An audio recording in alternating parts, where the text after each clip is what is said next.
Riwruoge makedo ne jopiny e kaunti ma Homa Bay dwaro mondo onywak pach jopiny ma Homa Bay chenro mag dongruok e kaunti no.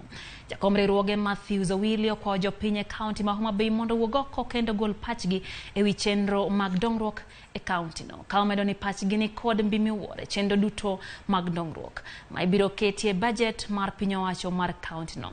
Jatelogo ne lose sach romo margi manobagi e boma ma Homa Bay. Mar jiwo gavana mawa manyien kuom kelo kido manyien mar gombaka kod oganda mateni wang'ni idhi nywand pach oganda e weche mek telo kod dongruok e yo ma kaka osebede kaka riwruoge ma ok ti kod sirikal. Kendo akwayo jopiny ni wang'ni wuog oko te chakre sub location nyaka ward level mondo gol gigo monego timnu e county ka kuom higni 5 mabiro.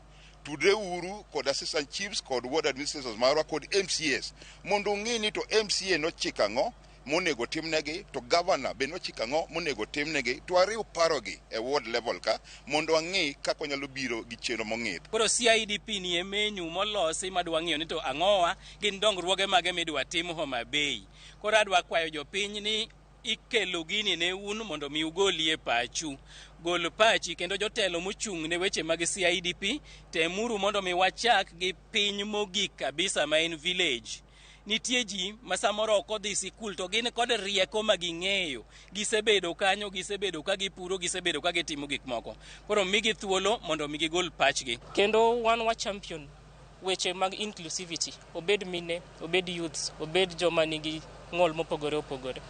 To wakwayo ni sama waloso CIDP machakre mano sebedo launch gi High Excellency the Governor, wakwayo ni weche mine, weche gender te obed okete budgets gite. Koro kwayo wa en ni mondo wakadh chike mek lokruok mar kor lwasi mapiyo nikech wang'eyo the last assembly ncha nokadhe to wantiere e stage mar bill. Wakadh bill no mondo wabed kod chik mal rito lokruok mar kor lwasi. Mar ariyo ko wan gi chikegi to chikegi dhi konyowa mar ng'iyo kako nego bed ni wayudo omenda mawuok oko e pinje mamoko ka, mar ng'iyo kako nego bed ni wadonje e loso weche mek lokruok mar kor lwasi.